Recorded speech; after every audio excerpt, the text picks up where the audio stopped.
What's up, people? We are back with more of Sound of Drop Fall into Poison. In the previous video, this is currently our second playthrough, and in the previous video we got two new bad endings that we didn't have before, as well as the only thing that sort of changed from our previous playthrough was the fact that in that hallway Kenji was sort of acting possessed and crazy and whatever, but we managed to bring him back. So he was no longer possessed, but he was still feeling ill to the point where we were fearing our own safety and decided to sort of leave him behind. So that part, the only part that sort of remained is that in the first one we left him behind while he was possessed, and in this one we just sort of left him behind while he was normal but feeling ill or bad. So yeah, we're at this particular choice where I'm pretty sure this is about the map or the sort of leaflet, guidebook, was that I'll try and read a little more because I thought that information would be in there that might be useful, and it turns out later that it is going to be useful, but in this one we're going to be ignorant and just going to keep going. I closed the guidebook with a slam. Other than the map, the rest is just information introducing the aquarium. It doesn't seem as if it will be of any use. I want to read through this later. Though I don't want to part with the guidebook, I detach the map from it. Not knowing what might happen, I come to the conclusion that I don't want to carry anything bulky. Okay.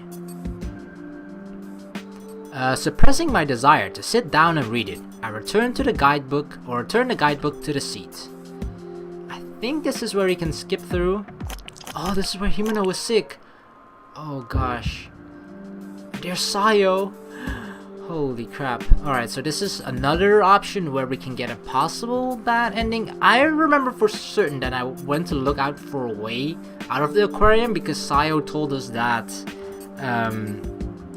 our way of saving Himeno might be to look from help on the outside rather than staying with Himeno because she is sick and we don't have any healing powers, or we're not a doctor, so we literally can't do anything for her, so we need to find someone else that could possibly help her. And I believe that turned into us continuing in the story, so stay with her like this. Yes, that's best. If you want the bad ending, the possibility that I might be able to save her is low, isn't it? It isn't close to zero, but it's close to it. I can't carry her around the aquarium with me, so I'll definitely have to leave Himeno here in the shed. In that case, there's no guarantee that I can get back here. With things like rupture at the jellyfish booth and Hiyoshi-san's sudden change, the dangers present in Manten Aquarium are innumerable. If I die along the way, it'll be what you'd call a dog's death. Separated from Himeno, the both of us dead. No. I want us to be together. Still squatting, I hold Himeno even tighter. Her feverish body occasionally chokes up. Then Himeno vomits out several nematodes. Several parasites squirm at the base of my throat. It's alright. It's okay. No matter what, it's okay as long as I'm with Himeno. I have no idea how much time has passed. I no longer have a sense of time, but not more than an hour could have passed. My body is no longer my own. The depths of my body have been corroded with fever, and I no longer have any feeling in my hands or feet. I can no longer feel the softness and warmth of embracing Himeno. My vision is filled with countless lines.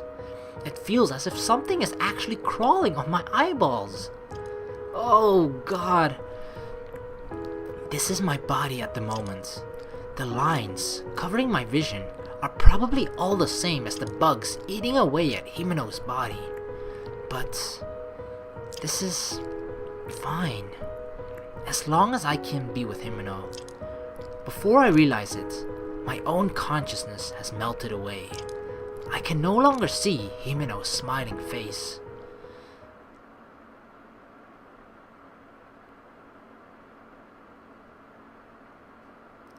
Is that love? I love you, Himeno. Oh my god. So we died basically by staying there with Himeno, and then we both get consumed by those bacteria, those nematodes that made her ill and were basically slowly killing her and making her sick. And yeah, basically the same thing happened to us. We decide to share the same fate. Alright, so after finding that particular ending, now we're gonna continue with the story, which is look for a way out of the aquarium.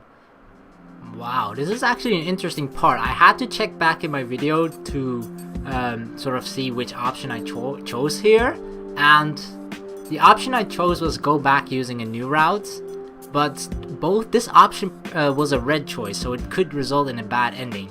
I think the way, because here we have the option of going back the way I came, which is going through the same hallway where we left Hiyoshi, and going back using a new route, that's what leads us to the Orca thingy with the Sayo and stuff. So, but I think the reason why this isn't a red choice is because of the fact that we sort of returned Yoshi-san, or Kenji, back to sanity, back to his normal self, rather than being possessed. So we're gonna go with the other option as well here, which is go back the way I came. And we're gonna revisit Hiyoshi-san. Moreover, I'm concerned about Hiyoshi-san's condition. Just before I came to the stage, his sanity had returned. Walking across the center of the stage, I head for the door that connects to the passage. Uh-oh. It's significantly darker. I open the door cautiously, peering in through the crack.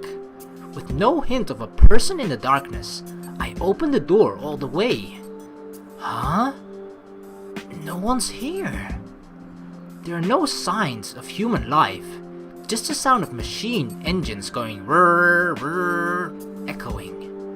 The gray tone of the walls, contrasted with the pale glow of the fluorescent lights, is eerie. At a bit of a loss, I decided to head back to the stage. Okay, so So we only decided to go back just to check up on Hiyoshi, not actually caring about the path that we take. Even though he could move, he didn't come to the stage for some reason. I can think of several reasons, like that physical condition deteriorated or that he had gone crazy. In the end, the fact that he had decided not to join me remains the same. I think the reason for that is probably what other people are thinking as well, is just because of the fact that whenever a door closes or whatever, and then when you open another door, you're not entirely sure in which sort of time you enter that door in, right? So it could be that we're entering it through an entirely different time, where Hiyoshi-san is not even there yet, or has been there a long time ago, I have no idea. Hiyoshi-san. He had urged me to keep going. Not being able to see him has me worried, but I will keep moving. Yeah, let's keep going.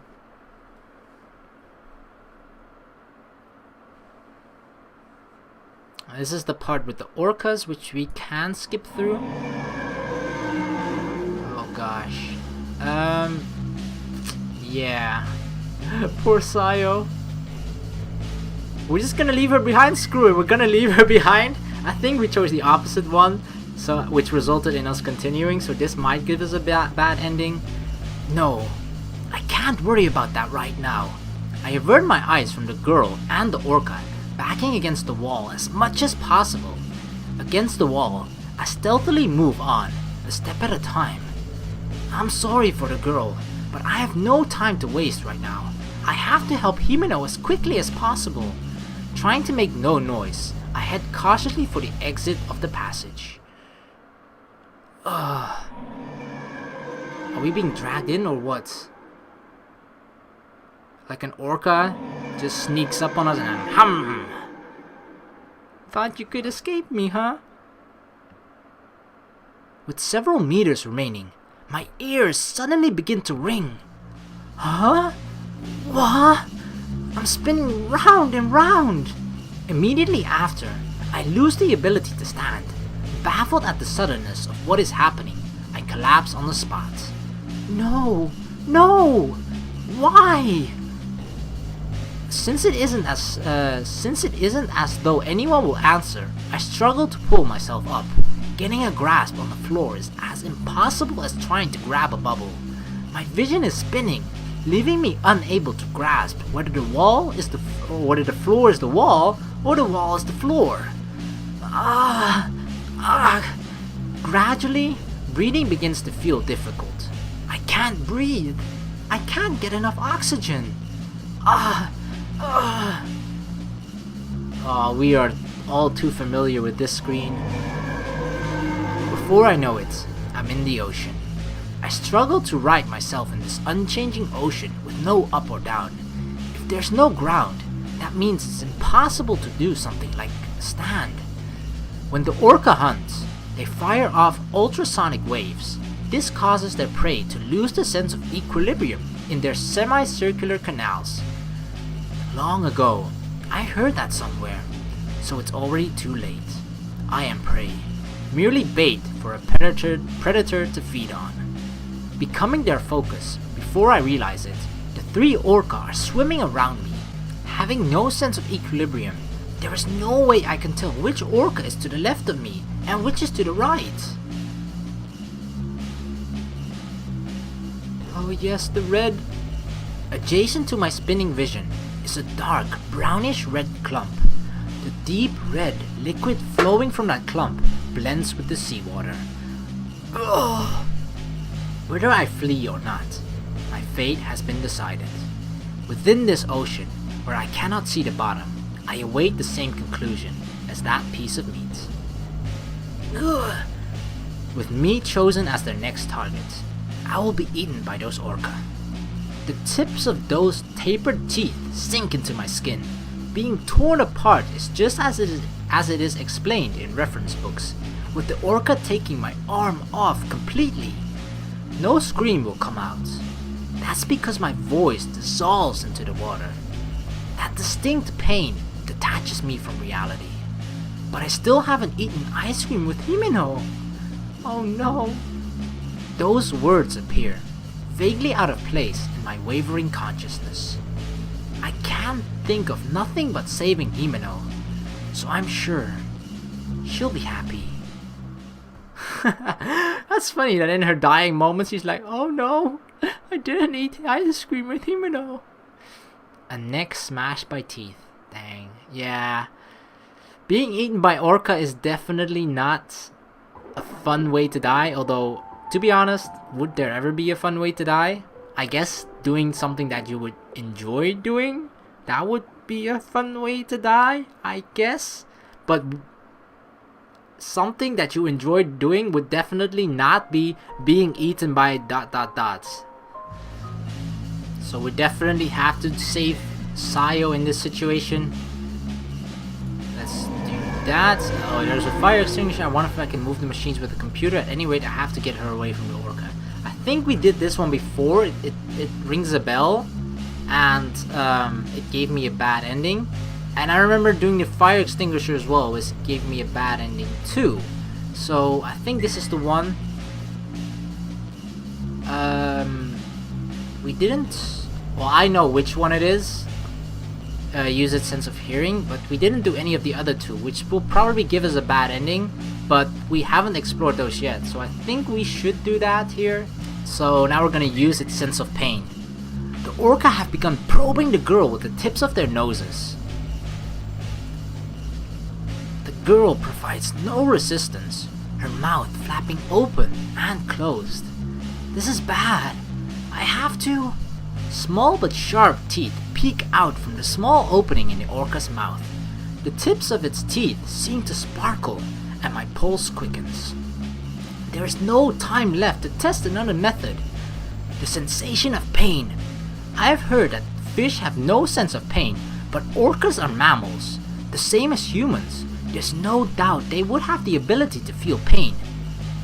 I take my eyes off the computer and glance about my surroundings. I search for something that can serve as a weapon. I spot a mop. As a weapon, yeah, let's use a mop. I spot a mop that has fallen over in a corner of the room. I approach the mop and grab it, deciding that this will be my weapon. If I aim for the eyes, even I can do it. Even Mayu can do it. Even I know how powerless I am. But if it's a soft spot like the eyes, I should be able to get them to fall back with this mop. Oh yeah, poke him in the eye, girl. I'll save you now. I ready myself, then leap at the orca. I thrust the opposite end of the mop at the orca in front of me. The tip of the wooden mop digs into the orca's right eye. It gives little resistance, only a soft sensation in return. Right away, fresh blood floats upward, defying gravity. It acts the same as blood flowing to the surface when you started bleeding underwater. The orca shakes its large body as if it is moaning in pain. Ah! Holy crap! As I shout, I pierce the orca's left eye with the mop. Trembling against the squishing sensation, I put all of my strength into it. Even as fear takes over, it isn't as if I can stand by without taking action. Holy crap! Is Mayu actually beating the orca with the mop? I take back everything I said about the mop earlier. Even after seeing blood spout out from its left eye, I continue to stab it. Oh yeah, stab it, girl. The nerves inside the eye are connected to the brain, with the mop handle being as long as it is. I can reach the orca's brain. Okay, calm down. No! No! Ah! I will kill the orca. Despite the fact that I'm the one doing the attacking, I scream. If I had just seen such a big creature at the aquarium, I would have thought how cute it was. But I have to kill it now. I push the mop into its brain, twisting it as I do so. Looking away, I twist the mop faster and faster. I am scrambling its brain by my own hands. If I don't resolve myself to this, we will both die. Holy crap! Did we actually kill an orca with a mop? The orca gives no resistance and stops moving. When I pull the mop out, the left eye dangles from the still connected red muscle. Ugh. I did it. Somehow I killed one. Now I just have to do the same to the other two. I ready my quickening breathing, or steady, and ready the mop. I'll save you. Oh no. When I turn back to the girl, I'm shoved up against the wall. What? Before my eyes is a large body. It presses against my abdomen with a strength that contrasts with its cute exterior. No, it can no longer be considered cute. Having lost both eyes, the stench of blood rises from those hollow black cavities. My face is dirtied, showered in that fishy smelling blood. Its left eye, dangling from a red muscle, glares at me. Why? The stench of a rotting corpse is already wafting off the orca's body. Reddish brown mucus spills from its mouth. Suddenly, it feels as if something touches my hand. Something with the same feel as the scrambled brains. The mop is easily broken by the orca's body and floats around me. Ugh. Oh my god. Oh my god, that was... that was weird though. Unable to endure it, I cough up air. The air turns to bubbles as I look up towards the ceiling. No, there's no longer a ceiling there. This is underwater. If it weren't, blood wouldn't float upwards and the mop wouldn't float about. Instead of air, I breathe in water. It's salty, seawater. I can no longer breathe. A dull sound resonates. Called by the sound, two orca follow. Oh my god, they're like chomping at us. Hung with their tiny little teeth. As if playing around, two of them ram me with their bodies. My insides are jumbled. Something bitter wells up in my mouth. I vomit up something reddish brown. It resembles the guts on an anatomical model. The only difference is how soft this is. The orca bare their fangs, as if they finished playing. Little by little, my body is diminished. I am becoming a part of the orca. Unable to be properly consumed by the orca I was supposed to kill, My flesh spills out from its eyeballs. That's right. The eyes and the mouth are connected. There's one more thing I've realized. That I'm probably already dead. Well, at least we learned something about the orca. That the mouth and the the mouth and the eyes are connected. Earth-shattering. Dang. Those orcas are ruthless though.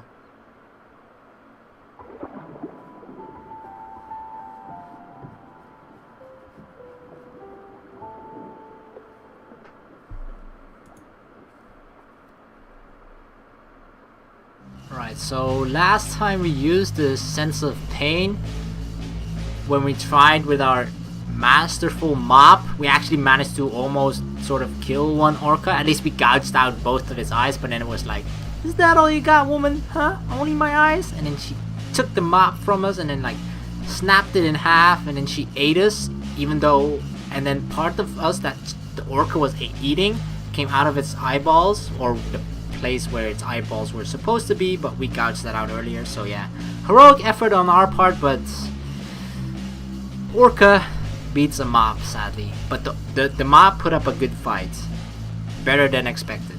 So yeah, we know for sure that using its sense of hearing is going to progress, but we're still gonna have to use its sense of smell. Alright, so scratch the sense of smell, we try that and it sort of gives us this, it gives us the exact same ending as sense of pain. So gonna do the sense of hearing and progress through the story.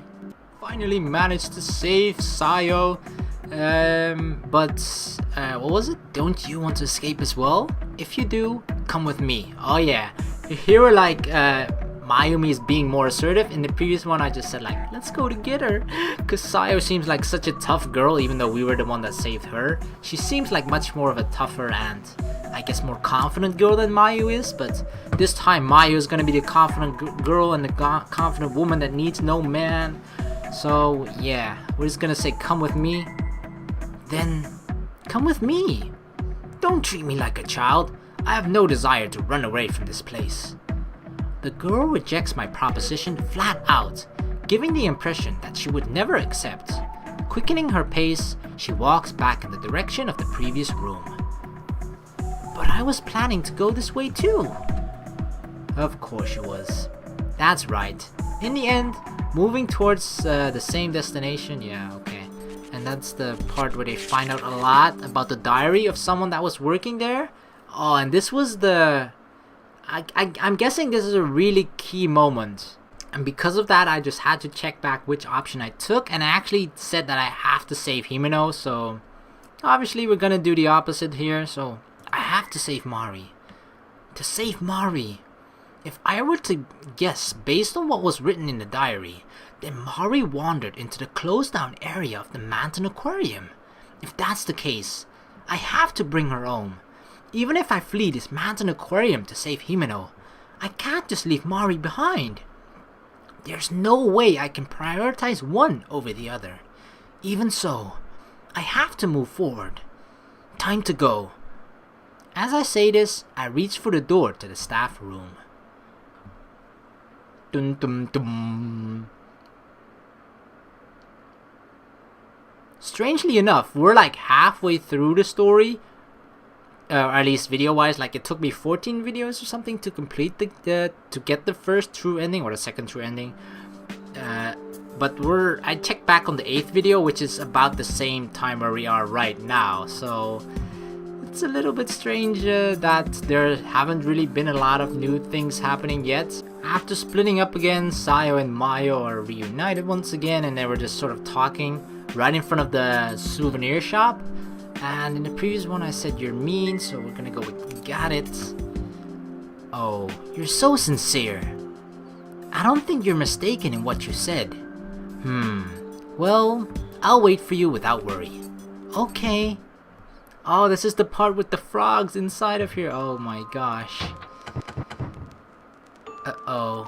I strain my eyes in the darkness. It bears the name Hiyoshi Kenji. Uh-oh. Which option did we take? We took Kenji-san, so now we're gonna do Hiyoshi-san. This is...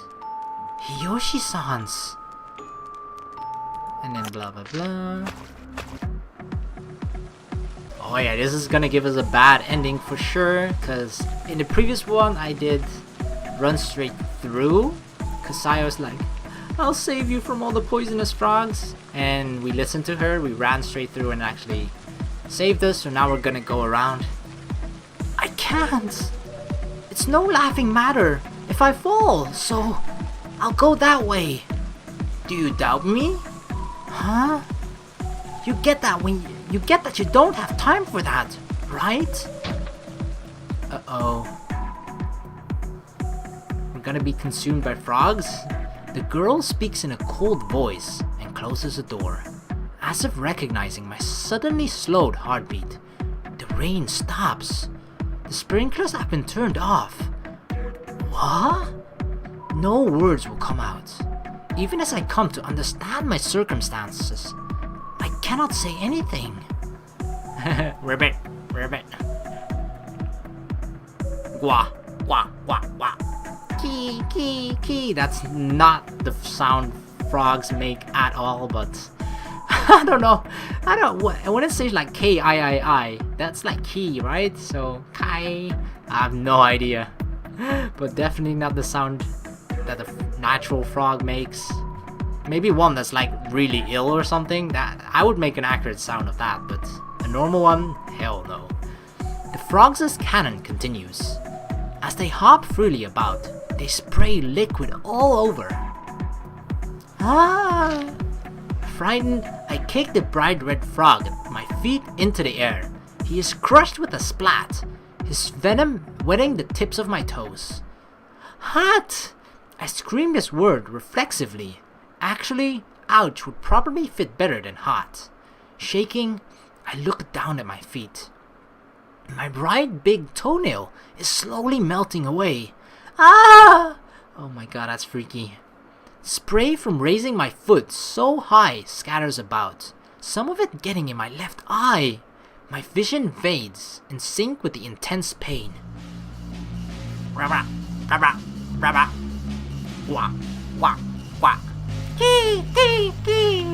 Oh my god, that's so horrible. The stench of acid grows stronger once more. I have to get to the door. Enduring the pain, I take a step. I crush several frogs, leaving the sensation of slippery meat. The fluids that scatter about strike me around my knees. As I take my second step, I lose my balance. I can't balance on the leg that has melted. But it doesn't hurt. Why? I quickly get my answer. My nerves have already been paralyzed. As long as I can't feel the pain, at least not the intense pain of my flesh melting. I laugh, naturally. Even though my body has begun to deteriorate, I feel no agonizing pain. It's like the laughing of a crazy person. Ah, how strange. In my fading consciousness, I keep thinking that I should at least try to laugh. Maybe she's thinking like, just laugh it off, it'll be fine. You know when your dad says like, yeah, just walk it off. You're like, nope, we're gonna laugh it off. We're gonna laugh the pain off. The madness that follows indecision. Yeah, we should have just listened to Sayo. Well, at least we're filling up this screen a little bit more compared to the previous video or 2 videos ago, or like at the end of the very first playthrough. We got a lot more bad endings, but there are about 1, 2, 3, 4, 5, 6, 7, 8, 12 more to go. So yeah, another thing that I really want to show is just the fact that if you just look at the CG images gallery, like this is all the images of course, and this is no data, this is no data, this is no data, and this is all no data as well. So there are a lot of images that we are missing, yeah? But if you just look at every single image from the very beginning to the end, all of this was from the entire story that we've had so far. And we've replayed a lot of the story up until the point where we're almost like 3/4 back to are original, so I have no idea what all of these other images that we haven't uncovered yet and how we are actually supposed to get them, but I'm just gonna try and complete the second playthrough and just, I don't know, maybe one ending will just give us, bam, 10 different images or something, because it's such a happy ending, or such a bad ending in general, but yeah, the only thing we're really uncovering so far is just the fact that we're getting a lot of bad endings. The story doesn't necessarily change that much just yet, but maybe it really differs at the very end, so I guess we're just gonna have a couple more just only bad ending videos, and then after that we're just gonna have a lot of videos, hopefully, where you'll see a lot of where all the different choices sort of make sense and really give you a different story, different parts of the story, more information about the entire Manten Aquarium in general. So yeah, this is gonna be the end of this video. Thank you very much for watching. Please like and subscribe for more, and I'll see you in the next video. Peace.